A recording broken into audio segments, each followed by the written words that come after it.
Welcome back, everybody. Guys, it is Saturday, May the 18th, and we actually have a real interesting one for you. So, a customer of mine, he's been a customer pretty much since day one. I think that this guy has probably bought 5 cars from me, and he's back again, and he's got some specific needs. So, to give you a very brief overview, he is doing a lot of trips back and forth to Orlando, and he needs something that doesn't get horrific gas mileage. He needs something that's reliable, and he needs something that's comfortable to crank up and down the highway. Now, we get to talking, and we land on maybe the Lincoln MKS. MKS is a great vehicle, but it's got 190,000 miles. Would I drive it? Yes, I would. I would have no problem driving this vehicle. And then we move over to Lincoln MKX. This thing is like, I don't know. This is in the same category as that stupid fucking GTI, right? He gets into this and he goes, I don't know, like I'm not really feeling this either. He starts to slowly make his way to the GTI, and I'm like, no, stay the hell away from that GTI. Do not look at that thing. That's not a highway cranker. That's an around town cranker. That is not a highway cruiser. And then I forget that right here in this corner, I have probably one of the most reliable vehicles probably you can purchase, right? Lexus IS 250 with a Toyota V6. That is the car to have. And because of who he is, and he's bought so many cars from me, I think I'm literally gonna sell him this car. Just for the content today, I'm gonna sell him this car for $300 over my literal invoice. Not exaggerating, I've done the math. I own that car for probably $5,500. I'm gonna sell it to him for $5,800. Mostly because he's a great guy and he deserves to have a good deal. And you know what? There's a difference between customers and transactions. A transaction is a one and done. This person doesn't look for you in the future. They don't think about you. They transacted with you and it's done. That's not necessarily a bad thing. This gentleman is a customer. He thinks of us first every single time. When he's in need, he comes and sees us every single time. From service, for getting his vehicles worked on, to sales, getting his vehicles purchased. He thinks of us every single time. He's referred thousands of dollars worth of business to us. And to me, that means he's gonna get a killer deal on probably one of the most reliable vehicles I have in inventory at this exact moment. And I wanna help him out. He's the guy that you wanna take care of. I do not feel the need to take care of random douchebags on Facebook that lowball me. I am selling him this car cheaper than anybody on the planet can get it out of my paws for. In a moment, I'm gonna see if I can convince Rich to be on camera, and maybe he can tell you a little bit more about his needs and if it's a vehicle that he likes. So guys, stay tuned. We have a lot of good content coming your way. I'm really hoping that Captain America Earl is going to be delivering our 3 vehicles from Friday, but who knows? Let's see what happens. Let's make it great. Whoa. All right, hold on. We're gonna back up. Let's make it happen, and let's see what goes on for the rest of the day. This is Earl calling me right now, so I got a little sidetracked. But guys, stay tuned. Guys, you can't make this up. Rich, you wanna be on camera? You wanna say hi? All right. Guys, Rich, I would say is probably like a legitimate day one customer. I think you've literally bought a car from us like the first couple of months we were open. I don't know how we got here, but we went from driving the IS 250, which Rich liked. It's comfortable, had plenty of room. And now, if you guys can tell, we're in the S-Class and I'm daily driving. Rich says, okay, you love that car so much, let's go drive it. I'm like, I don't know how we got here, but I mean, it is a hard car to say no to. I will give him that. But we're going on a nice test drive and we're gonna cover some of the, I would say, what makes this not a, what the hell is going on there? There's a lot of cars down that way. You know what? I saw people on like a 5K, but Rich and I don't do 5Ks, you know. Yeah. Not my speed. I don't know if I could have ever done a 5K. Yeah, I don't know about that, man. It's just, I like to eat and enjoy my life a little too much. Yeah. But this car is definitely far away from a Lexus. I mean, we were just talking about that when things break on this, it is not I don't know what happened there, guys, but we were talking about this vehicle being far away from a Lexus. Like if the air suspension fails, that is an expensive thing to fix. Little stupid things that break are just more expensive to keep up with. But this car is hard to argue. I mean, even driving this thing, it feels like you're driving a cloud. Yeah, I've never driven something this fancy before. That's for sure. Me either, dude. Well, we're gonna take this thing on a nice loop, and then I guess we're gonna see if Rich is gonna make me take my stuff out of this car. So stay tuned. All right, guys, it is raining, and who are we here with today? Emmett. Emmett? Who's driving? Richard. All right, and his lovely wife, Jenn, is right over here. All right, dude. What's your favorite feature of this S-Class? I don't know, maybe the seatbelt. The seatbelt? I want it. It attentions to you? Yeah. That's pretty cool, right? Yeah. So, he doesn't have his driver's license quite yet, guys, but I got a feeling that if he did have it, would you be driving this one? Yeah. Or would you rather drive the Cadillac? Yeah, this one. Yeah? Well, good stuff, dude. All right, come on, let's get you settled in so that way you're not getting soaked. Guys, there's another wonderful day at D&D Service and Sales. Rich is stealing my car away from me. We even have, it's like a whole reunion here. Even Air Force None is here. You're paying customers. You're making them stand out in the rain. I'm not making anybody do anything they didn't ask to do. This young man had to be in the YouTube video today, guys. The screen is getting wet. Oh, the phone is giving up on us. Not quite yet. We got to get them settled in. So, guys, stay tuned. Rich is not the last customer we're seeing today. I got a feeling we're going to sell at least one more. Yep. Well, good stuff. Emmett's going to be watching this later going, how did I end up on YouTube? Rich, thank you very much. Guys, we have one more car to sell, even though I am absolutely soaked. So far, so good. I had a feeling that Rich was going to take that car from me, too. So to give you a quick summary, guys, the S550 is sold. Our 2011 Infiniti FX35 is also sold. And here shortly, as long as we don't get rained out, our 2014 Ford Explorer XLT is also getting sold. It's an amazing day to be a used car dealer. So thank you again to the Boltons. Amazing, amazing, amazing people. They're not transactions. These folks are genuine and true customers and friends. And I would say out of all the cars that I had, I was not expecting him to buy the S-Class. But I'm kind of happy it was him. If I was going to sell it to anybody, I'm happy it went to somebody that I know is going to take care of the car as good as I would. So, let's see if we can sell one more car. I have a good feeling about it though, guys. But that is how you get things done. We even have old Jaximus. Jaximus is in the house. Guys, let's sell one more car. One more car. No one's saying it with me. Guys, it is officially a wrap. You can't make this up. Never, and now mind you, I've been selling cars like this out of a warehouse since 2016, right? Because you were still in high school when I was selling cars, I'm pretty sure. Probably. Yeah, so since 2016, I've been selling cars. Never once have I had somebody not come and purchase a car after a deposit was left. Okay, now I've had it chopped up all sorts of ways. I've had people leave a deposit and something happened to the car and I returned it. But never once, oh look, we got old J&B in the house.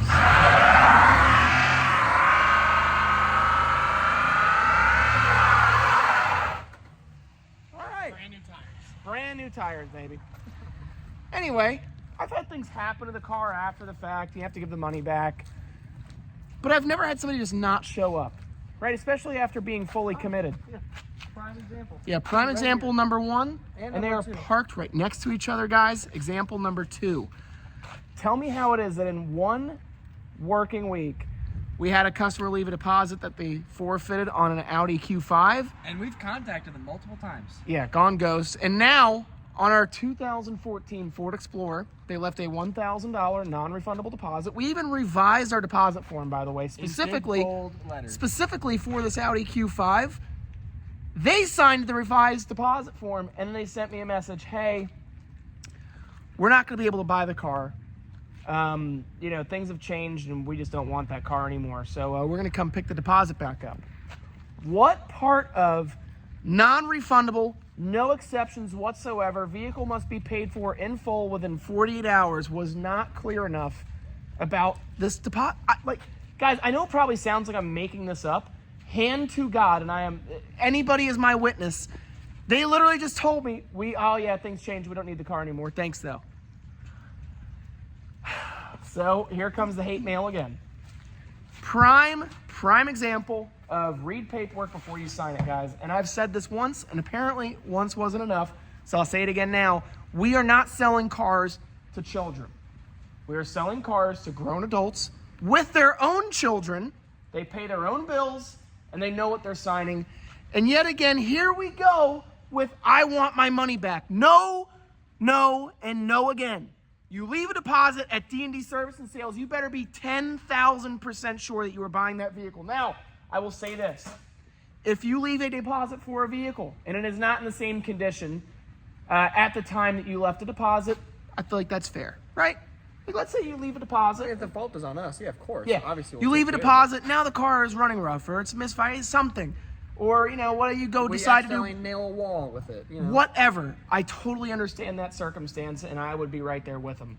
But to just simply change your mind, and now the vehicle's been taken offline and we've missed out on other opportunities. Mind you, okay, my friend that was just here that bought the S-Class asked about that Explorer, and I said what? It's not for sale. It's not for sale. It's not available. Oh, another prime example. That Audi, as the buyers that put the deposit down were here and looking at it, and they were here for a while, over an hour, Connor sent in another appointment for that black Infiniti. He walks up to the Infiniti. He liked it, but didn't really love it. But he saw the Audi, and he's like, I want that Audi. And I was like, I'm sorry, they're still looking at it. They were here first, obviously. This is what they came for. And as they had parked the car and got out, we were talking. The guy goes in, looks at the Audi, kind of turns it on. Wasn't sold yet. About 10 minutes later, he's still looking at it, but those ones beforehand that put the deposit down said, yeah, we want it. And I told the guy, I was like, hey, sorry, but the Audi's sold. You can't have it. And I took the keys from him, I locked it up, and I walked to the other side, did the deposit for him, and then guess what? The guy didn't buy the Nissan because he wanted the Audi. Or Nissan Infiniti, same thing, but... Guys, I can't emphasize this enough, that I understand that maybe some of you don't like how the sausage is made, and I get that. I am showing you an inside look at the factory, okay? I understand this is not a pleasant business sometimes, but this is the way that the cookie crumbles. I feel a fight coming. I know this person's going to argue with me. Too bad. And it is explained. It is explained in very clear detail. Because I'm the one that has them sign it. It is explained that they are non-refundable. And now, it is in big, hold on. bold letters. We have a independent third party, guys. We haven't paid him for this testimony. But John, you've seen the deposit form. Yeah. Is there any part of that deposit form that would elude or make you feel like that if you decided that you changed your mind later that you'd get your money back? No. Is it pretty plain? Yep. Is it complicated English? No, it's straightforward. It's all American. Yeah, 100%. And where it says in big, bold letters and font, it says it right above the customer signature. So the very last thing that you read That you should read. is that it is no Stupid fucks are non-refundable. stupid. Whatever. It's free money. We're going to eat good tonight, boys. That's probably the last thing that's probably what people are going to say. That guy's such a scumbag. He's stealing money from people. Guys, it is what it is. I don't know how to, there's nothing else I can really say. I lose sales when I have deposits on cars because I can't sell the vehicle. I can't. Okay, John is in the painting business. John. No, this is true. What's up, buddy? When somebody schedules an appointment with you, right? Yep. If I'm scheduled Monday, but I call Jamie Painting Plus, but somebody's scheduled for Monday, right? Yes, sir. And they don't leave any deposits because I know you don't work on deposits. Nope. You're a stand-up contractor, and any contractor, by the way, guys, that wants a deposit up front, it depends on what you're getting done. Unless it's a $100,000 plus job, then it's a different story. Depends on what you're getting draws. done. But if you're having an average contractor come out to your house to do an average job, they get a deposit up front. A little weird. Let me ask you a question. You don't take deposits, right? But let's say you have a customer scheduled for Monday. People are calling, getting appointments with you, blah, blah, blah. And they say, I really need my house painted Monday, but you know that you have somebody else scheduled. Are you going to kick them off the schedule, do this new customer that says, hey, I'm ready to pay cash right now? Absolutely not. What's your response when those people say, oh, I know you guys are all here, but I don't need any work done now. I'm just going to cancel. Wouldn't you, if you had a deposit for that job? They wouldn't get it back. I literally just started telling Lauren to start telling everybody $250 due upon signing of $250, which is nothing when you make $5,000, $10,000 jobs. $250 non-refundable deposit because it fucks us. Everybody does that. I just don't do it because You just haven't, because Whatever. you haven't really needed to. right. But But yeah, guys- I should, because I lose jobs all the time because I'll go to do them and we're 2-3 months out on the schedule and I'll go to do the job. Oh, we got somebody else to do it. Oh, why? It's because fucking they waited 2 months and they found a crackhead to do it for cheaper. So yeah, I need to start taking my $250 so at least I get something back for the time of me going out there, spending time, typing it up, her time, paying her to do it. There's a lot more that you guys don't see here, but guys, real life shit. I'm going to tell you, this is real life. We're not just making this up. Customers that lie genuinely cost us money and time, and not for nothing, at least in our angle of the business, we are ethical, okay? And I know a lot of used car dealers are not, but we are ethical.